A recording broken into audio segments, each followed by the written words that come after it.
hi, hello, welcome, or welcome back to my channel. My name is Jess, and I'm a mess. In my goals video, I talked about wanting to be more organized and prepared, bulk film. Well, second day of 2020, we're not there yet, so I'm doing this last minute because I forgot to film my anticipated releases for adult books that come out this year, since it's already 2021, so I figured I would throw that in really quickly if anybody was interested. But my list does include books that come out from January through September, but the majority of them are, I think, January to June. As the ones in the fall, all of them haven't been confirmed yet or announced yet, so this is predominantly the first half of the year, but a couple later in the year. So I'm just gonna go ahead and get started. So I compiled my list from watching some YouTube videos, reading a couple of blogs.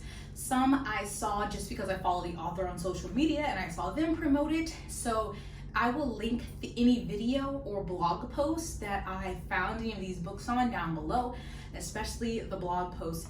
These two I primarily looked at were incredible. They had links for you to add it directly to Goodreads, links for you to go pre-order it. So they did a lot of work on their blogs, so definitely check them out. So there are so many books coming out in 2021, middle grade, YA, and adult, but I'm trying to narrow this list that's adult down to the ones I really want to actually get to this year. There's a lot that sound interesting that I hope to get to maybe this year, maybe next year, but these are ones I hope to actually read this year. So they're definitely not going to be all the ones that sound interesting to me.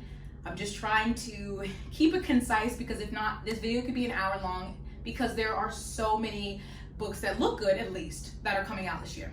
So first up in January, I have January 31st, A Dowry of Blood by S.T. Gibson is coming out. And so what got me with this one, it said a lyrical and dreamy reimagining of Dracula's brides. A Dowry of Blood is a story of desire, obsession, and emancipation. So I know it's supposed to be a queer reimagining of Dracula. And yep, I'm down for that. That sounds dark and like it could be really good. So it also has it under horror, so I'm interested to see how that one's gonna come out. And also, I don't read full synopsis for books, so I'll have any of the books I mentioned listed down below if you want to go check them out on Goodreads to see what they're about. And I think for the most part these are adult, but you know, sometimes it can get confusing. And then the next one I had seen before and I don't know, but then I heard Bethany talking about it and it sounded more interesting, so I put it on my list. The book is Winter's Orbit by Everina Maxwell, and it comes out February 2nd. So this is a science fiction, I think, and it says ancillary justice meets red, white, and royal blue. Now, I did not love red, white, and royal blue. However, this one's about this major empire and their prince dies for these two worlds or planets. To keep their alliance, there's an arranged marriage between two men from each planet in order to keep the peace. But then it comes out that maybe the prince's death was not an accident, and so they have to work together, even though they kind of sound like they're enemies, to figure out what actually happened with his death.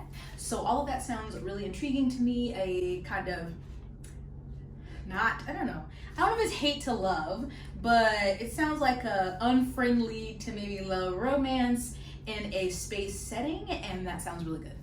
On February 2nd, I have A History of What Comes Next by Sylvain Neuvel. So he wrote the Sleeping Giants books, which I read that trilogy and it was fine, but I read The Test by him earlier or last year, and it was a novella and it was amazing. So I definitely want to check this one out.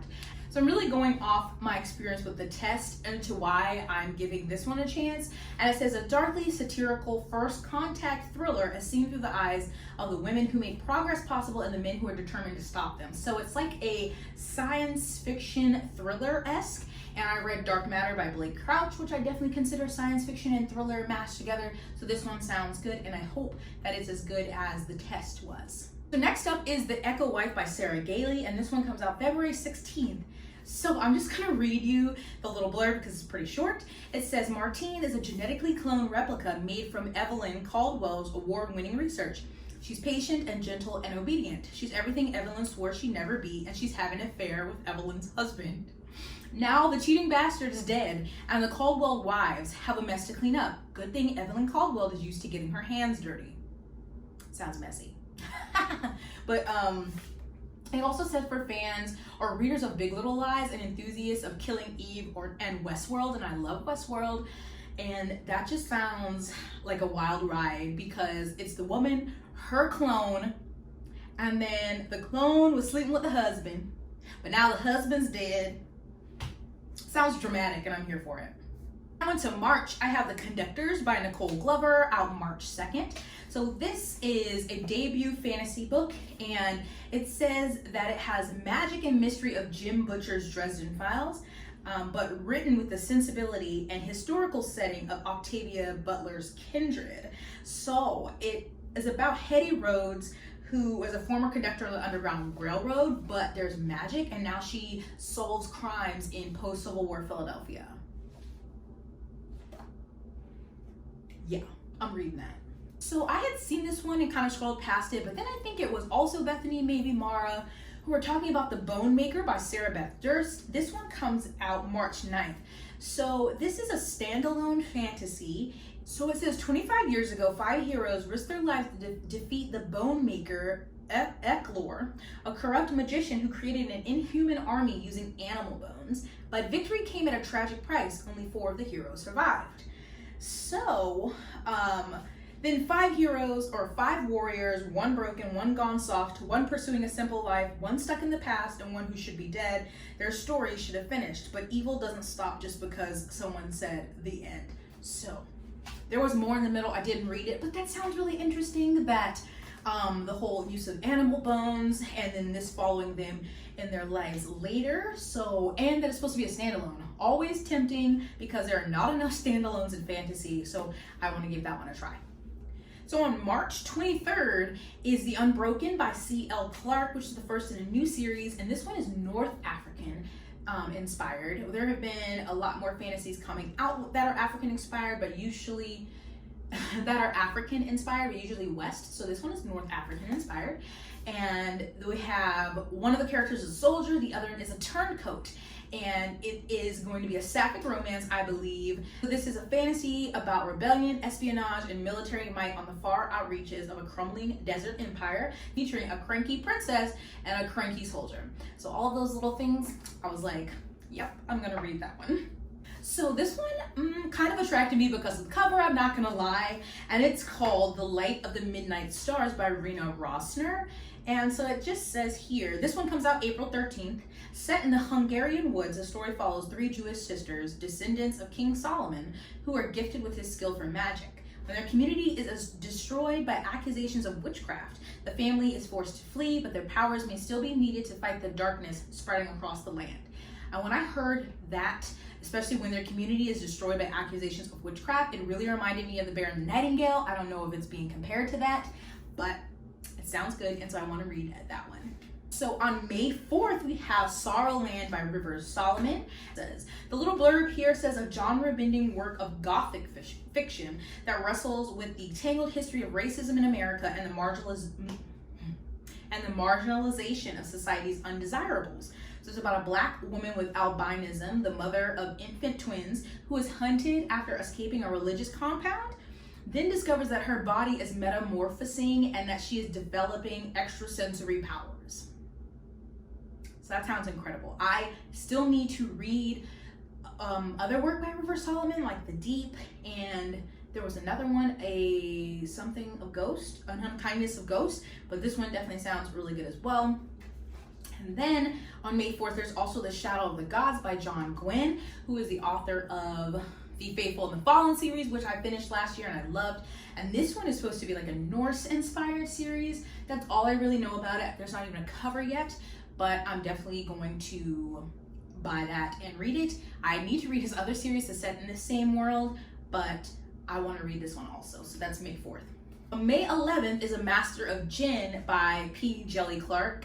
Now, technically, this is the 3rd in a series. The first 2, though, are really short novellas, and I think this is a full-length novel. So I plan to read the other 2 first this year, and this one comes out on May 11th, and it's set in an alternate Cairo. Ooh, sign me up. And it's a sapphic story that follows an agent, Fatma, who must unravel the mystery behind the imposture to restore peace to the city, or face the possibility he could be exactly who he seems. I don't even care what it's about, because after I read Ring Shout, I was like, I need to read everything by Clark. And then I saw Alternate Cairo, super intrigued. So I definitely plan to read the first two and then be able to read this one around when it comes out in May. We have the beginning of another new series, Son of the Storm, which is written by Sui Davies Okumbawa, and the cover is incredible. And it's talking about, it says, a young scholar's ambition threatens to reshape an empire determined to retain its might in this epic tale of violent conquest, buried histories, and forbidden magic. So I really didn't read beyond that, but it does talk about some place called the Nameless Islands, which shouldn't exist, mythical magic, and look at the cover. So that was all I needed, okay? What day is that? May 11th, get ready. Now we skip to July, and I have A Song for the Wild Built by Becky Chambers, and I have not read their Wayfarer series yet, but I plan to. But I did read To Be Taught If Fortunate, which was a novella that I heard Emily Fox rave about, and it was incredible, and I just really loved the writing and the style of science fiction that Becky Chambers writes, so I definitely want to read this one. I think this is a start to another series because it says Monk and Robot #1, but this says it's been centuries since robots of Earth gained self-awareness. They laid down their tools, so they all en masse took a mass exodus into the wilderness, and it's been centuries since anybody's seen them, but then one day one says the life of a tea monk is upended by the arrival of a robot. There to honor the old promise of checking in, the robot cannot go back until the question of what do people need is answered. And so the question of this series asks, in a world where people have what they want, does having more matter? And it just sounds really thought-provoking, if you will. And just, I can't wait to figure out where this title is coming from. A Psalm for the Wild Built. Intrigued. That's July 13th.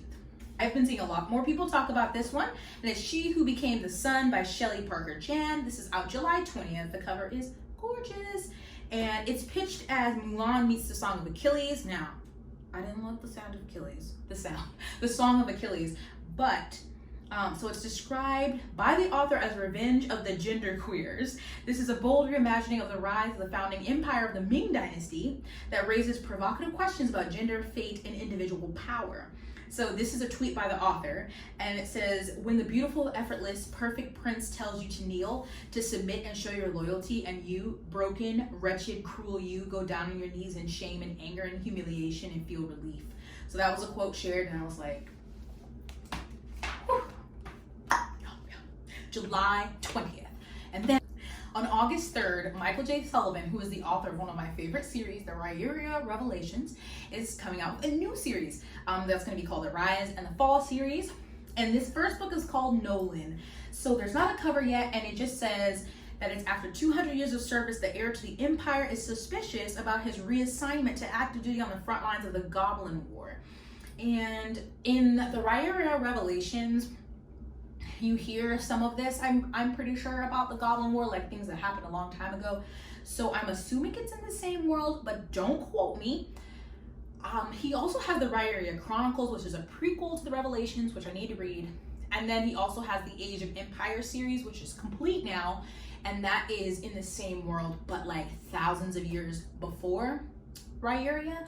So I do not know, because I'm on his website and it doesn't say for sure if this is in the same world, but I'm thinking it is, just a long time ago. But anyways, I want to read it. I plan to reread Rhaenyra this year because it's been a while, and then read the Chronicles and read Age of Empire. So maybe it's just going to be the year Michael J. Sullivan for me. Love that for me, actually. And then the last one on my list for now, like I said, there are definitely going to be more as the year goes on. But it is on September 21st, Under the Whispering Door by T.J. Klune. I didn't need to see any more because I love The House in the Cerulean Sea, and this cover just looks so whimsical but a little creepy, and it's a male-male fantasy romance about a ghost who refuses to cross over and the ferryman he falls in love with, and honestly, what more do you want? It's T.J. Klune. Gonna be, I'm expecting cinnamon roll, I'm expecting feelings, I'm just, yeah. I only read The House in the Cerulean Sea, but now he's like auto buy. I'm definitely gonna be getting that one. The quote on the book says, "Death is only their beginning." I'm just like, I'm already thinking that I already love them and I haven't read it. So those are the ones I'm most anticipating that I know of right now. I know I've probably missed something. I watched a lot of these videos and I know some people put The Winds of Winter by George R.R. Martin on their list. And every year, I think somebody on Goodreads just moves it back that they think is gonna come out that year. I'm lying. If I wouldn't, I would be lying if I said I wasn't entertaining that notion. I'm always hoping that a new year will bring The Winds of Winter, but I'm just not gonna harp on it for too long because I don't know. I mean, I would be so happy if it came out like in the fall. That would be perfect because then I could reread all of the books, but alas, I'm not gonna set my heart on that. So those were a lot of the books that I'm very excited about that come out this year. There are so many more. Even when I was scrolling through this, I was like, dang it, I should talk about that one, but I'm trying to keep it simple here. So did you see any on this list that you're excited about or any you hadn't heard about? Maybe you're excited now, or are there some I didn't include that you're excited about and think I would love? Because obviously I can't keep up with it all. I appreciate the people putting out their blogs and their videos that help, but there's just so many books being published. It's a never-ending struggle. So many books, so little time. But anyway, Happy New Year. We're in 2021. We survived 2020. So be grateful, be proud that we made it through. And if you like this video, please give it a thumbs up. Please subscribe. Please check out my description for any information I mentioned in this video. And I'll see you in my next one. Bye.